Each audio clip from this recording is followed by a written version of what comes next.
Good morning students, how are you? Today we read lesson number 2 of the history from trade to territory। आज हम लोग पढ़ रहे हैं इतिहास का चैप्टर नंबर 2 जिसका नाम है साम्राज्य का फैलाव, मतलब व्यापार से साम्राज्य का फैलाव। यहाँ पर जो मैंने आपको प्रीवियस 2 वीडियोस थी उसमें समझा दिया था कि कैसे ईस्ट इंडिया कंपनी जो है पहले यहाँ पर ट्रेडिंग के उद्देश्य से आई थी, लेकिन बाद में क्या हुआ कि यहाँ की स्थिति देखकर इन्होंने अपने साम्राज्य का फैलाव करना स्टार्ट कर दिया था।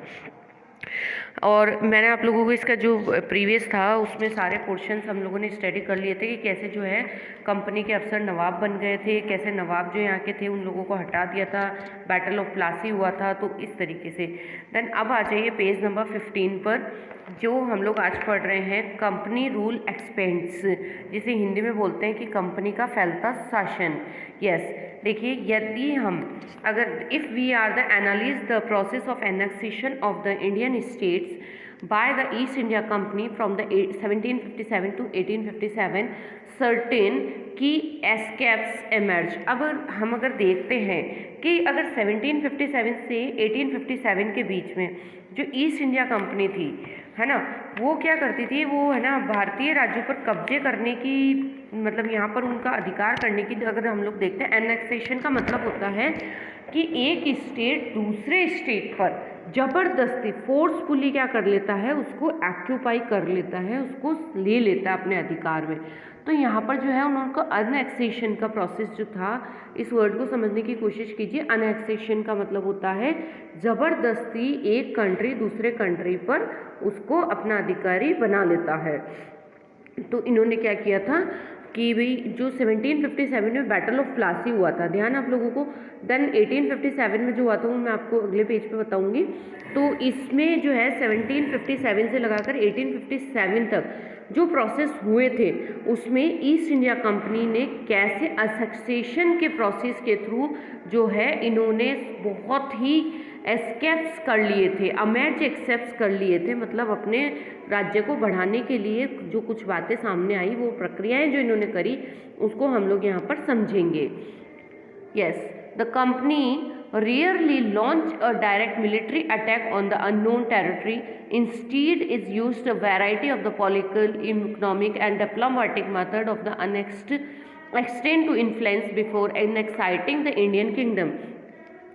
कि मतलब जो कोई अनजान इलाके थे ना, उनमें कंपनी ने सीधे सीधे क्या कर दिए, सैनिक हमले कर लिए, है ना। सैनिक हमला नहीं किया, बल्कि उन्होंने क्या किया, किसी भी इंडियन रियासत जो थी, इंडियन किंगडम्स जो था, उनको छीनने के लिए, छीनने का मतलब है यहाँ पर कि उनको एस्केप्स करने के लिए, करने से पहले उनको है ना पॉलिटिकल, इकोनॉमिक और जितने भी डिप्लोमेटिक जो साधन थे उनका यूज़ किया। उनको मतलब ये चीज़ें यूज़ करने के बाद में ही उन्होंने उस पर हमला किया। तो जो बैटल ऑफ बक्सर था 1764 में, company appoint resident of Indian state, उन्होंने क्या किया कि जो भारतीय रियासतें थी उनमें क्या तैनात कर दिए, रेजिडेंट तैनात कर दिए। रेजिडेंट कौन थे, इनके गवर्नर्स होते थे। गवर्नर्स मतलब कि जो रेजिडेंट थे वो किसके थे, ईस्ट इंडिया कंपनी ने अपने वाले तैनात कर दिए थे।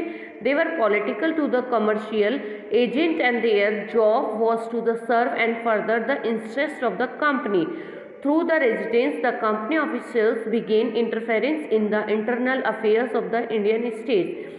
Their right to decide was to be the successor and throne, and who was the appointed administration post. Sometime the company forced to the state in the subsidiary alliance. According to the term alliance, Indian rulers were not allowed to the independent armed forces. अब देखिए क्या हुआ था कि जो battle of Buxar था 1764 में, उसके बाद कंपनी ने भारतीय जितनी भी रियासतें थी उनमें क्या कर दिया, रेजिडेंट तैनात कर दिए।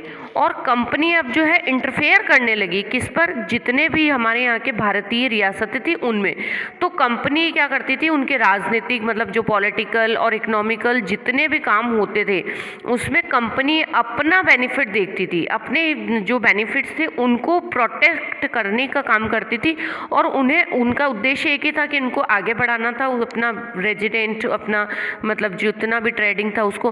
तो रेजिडेंट के थ्रू कंपनी क्या करती थी, भारतीय राज्य जो थे, जितने भी भारतीय किंगडम जो थे, उनके इंटरफेयर करने लगी, मतलब पर्सनल मामलों में इंटरफेयर करने लगी कि अगला राजा कौन होगा, मतलब कैसे, कौन इस थ्रोन पर जो है बैठेगा, किसको बिठाया जाएगा, कौन ऑफिशियल होगा, कैसे आर्मी फोर्स का एडमिनिस्ट्रेशन होगा। तो इस तरह की सारी चीज़ जो है कंपनी अफसर ही तय करना चाहते थे। और क्योंकि वो क्या चाहते थे कि जो भी बनेगा, नवाब बने या कोई भी, तो वो एज अ पपेट होना चाहिए। किंगडम जो होता है, रूलर जो होता है, वो एक, ये लोग चाहते थे कि वो पपेट के रूप में काम करे। तो इसलिए तो कई बार कंपनी ने क्या किया कि जितनी भी रियासतें थी उन पर क्या कर दिया, एक सब्सिडरी अलायंस यानी कि सहायक संधि जो है उसको थोप दिया। और उसमें ये कहा गया कि आप लोग जो है इंडिपेंडेंट अपनी आर्मी जो फोर्स होती है वो नहीं रख सकते। जो पहले रूलर्स जो अपनी इंडिपेंडेंटली आर्मी फोर्स रखते थे ना, वो नहीं रख सकते। और उनको ये भी कह दिया कि मतलब कि हम लोग करेंगे, they were be protected by the company, आपको कंपनी के द्वारा क्या किया जाएगा, प्रोटेक्ट किया जाएगा, लेकिन आप अपनी पर्सनल जो आर्मी है उसको नहीं रख सकते। But had to pay the substantiary forces that company was supposed to the maintain for the purpose of this protection. In India, ruler failed to the make the payment then the part of the territory and was taken away penalty. For example, Richard Wellesley was Governor General 1798 to 1805. The Nawab of Awadh was forced to give over half in the territory of the company in 1801. As he failed to pay for the substantiary forces, Hyderabad was also forced to the create territories on the similar grounds. अब देखिए, जो company थी उन्होंने जब बोल दिया था कि हम आप लोग जो है स्वतंत्र रूप से अपनी कोई आर्मी फोर्स नहीं रखेंगे, लेकिन हम लोग क्या करेंगे, आपको सुरक्षा मिलती रहेगी कंपनी के द्वारा। अब जो ये सब्सिडरी फोर्सेस जो थे उसमें ये कंपनी ने ये बोला था कि आप लोग इसके लिए क्या देंगे, पैसा देंगे, है ना। वो रियासतों को बोल दिया गया कि आप लोग पैसा देंगे, और अगर भारतीय जो रूलर्स थे, भारतीय जो किंगडम्स थे, अगर वो पैसा नहीं देते हैं, वो अगर ये रकम नहीं चुका पाते हैं, तो उन्हें एज अ पनिशमेंट या एज अ फाइन उसके तौर पर क्या करना पड़ेगा, उन लोगों को उनका इलाका अपनी कंपनी को देना पड़ेगा। मतलब कंपनी उसको अपना इलाका क्या कर लेगी, ऑक्यूपाई कर लेगी। और एग्जाम्पल के लिए जब रिचर्ड वेलेस्ली जो गवर्नर जनरल थे 1798 में, उन्होंने अवध के नवाब को, अवध के जो नवाब थे उनको 1801 में आधा इलाका कंपनी को सौंपने के लिए मजबूर कर दिया गया था, क्योंकि नवाब जो थे उन्होंने क्या किया था, सब्सटेंटरी फोर्सेस जो था उसके लिए पैसा अदा करने के लिए टाइम नहीं मिला उनको, और वो क्या कर दिए थे, चूक गए थे इस काम से।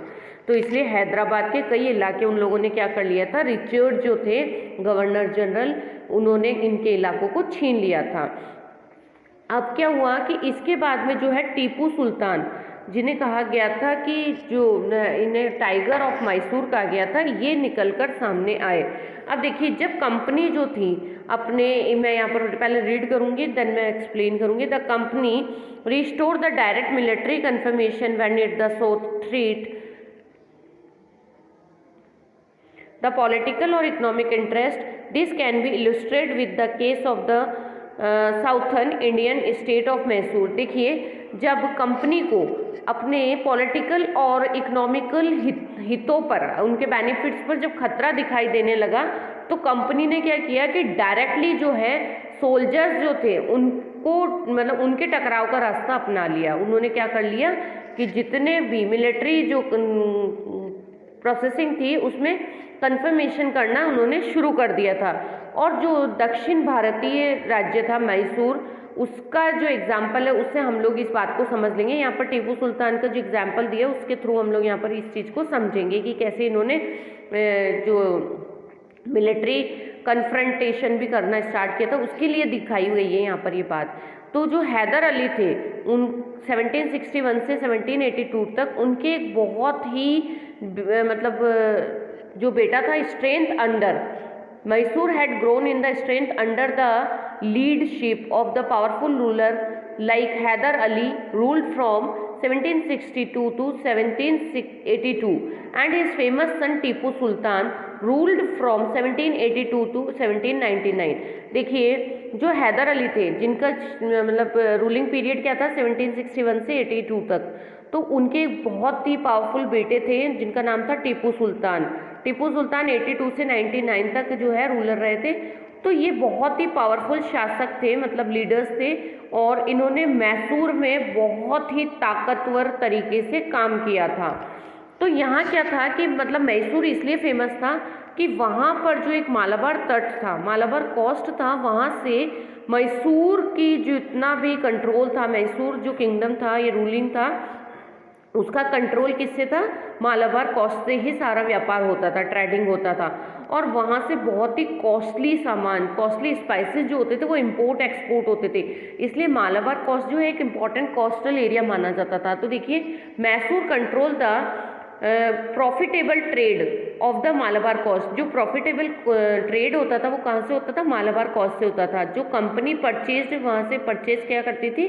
पेपर एंड कार्डिमोम, है ना, वहाँ से जो काली मिर्ची और इलायची जो है ये लोग खरीदते थे, कंपनी वहाँ से खरीदती थी। फिर 1785 में टीपू सुल्तान ने इसको स्टॉप्ड कर दिया था, कि बोला उन्होंने कि यहाँ से इंपोर्ट नहीं किया, एक्सपोर्ट नहीं किया जाएगा सैंडवुड, पेपर और कार्डिमोम इस मालाबार पोर्ट से, है ना। और इन्होंने ये भी बोल दिया कि ये जो किंगडम्स है ये भी disallowed local merchants from trading with the company, कि भाई जो यहाँ के लोकल ट्रेडर्स है, जो कारोबारी है, जो वो भी क्या नहीं करेंगे, टीपू सुल्तान ने इनको भी कंपनी के साथ में कारोबार करने से रोक दिया था, कि भाई जब तक आप लोग कंपनी के साथ में व्यापार करते रहेंगे तो कंपनी को सपोर्ट मिलेगा, तो आप लोग भी इसमें शामिल मत होइए।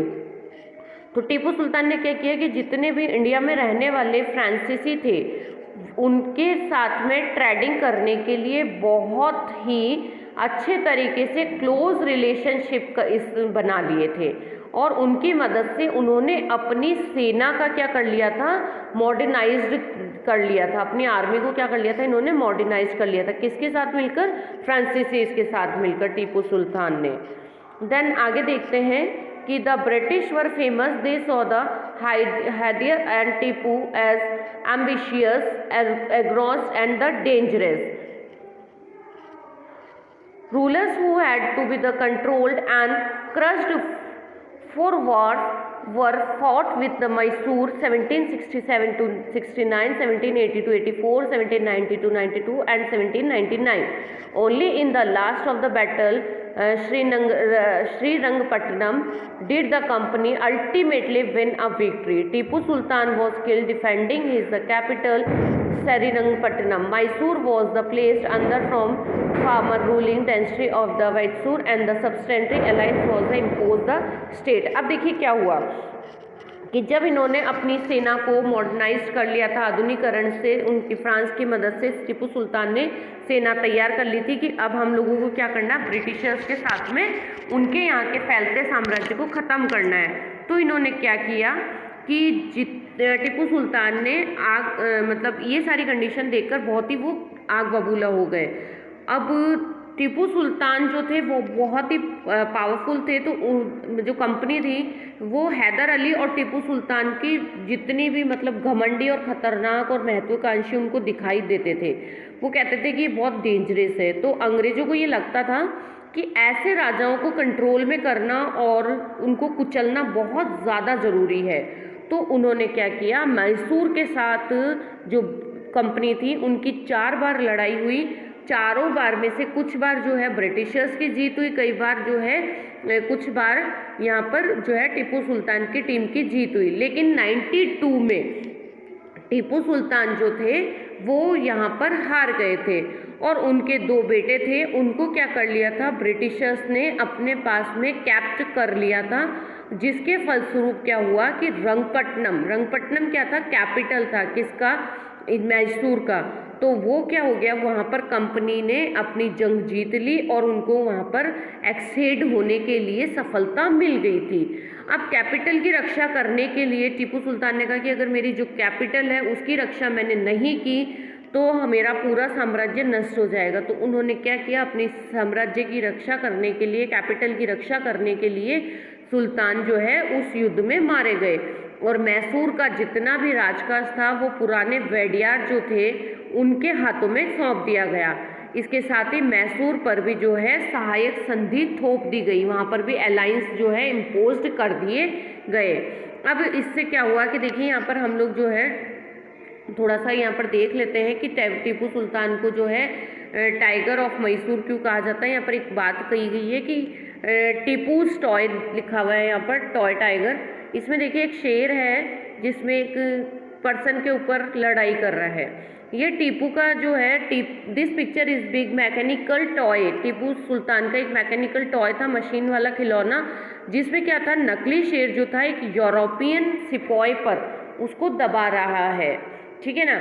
And while the handle was turn the toy tiger road and the soldier strike the toy tiger new kept in the Victoria and Albert museum in the London.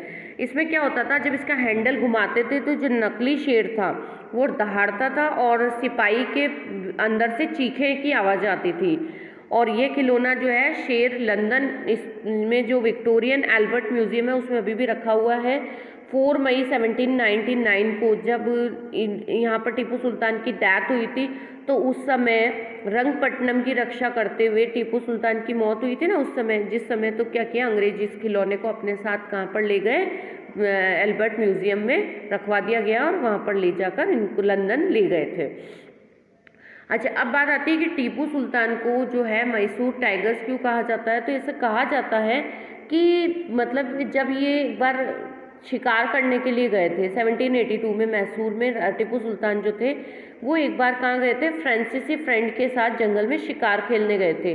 तो वहाँ उनके सामने एक शेर आ गया था और जो उनके पास में गन थी वो क्या हुआ, उसमें से नीचे से क्या गिर गई थी, उनका जो शटल था वो नीचे गिर गया था और वर्क नहीं कर रही थी, मतलब जो डैगर था ना वो नीचे गिर गया और जो गन थी उसका ट्रिगर भी नहीं दबा, वो वर्क नहीं कर रही थी। तो इन्होंने क्या किया, उस टाइगर के साथ में अल्टीमेटली तरीके से बैटल किया और ये जो है जीत भी गए थे और उन्होंने शेर को मार दिया था।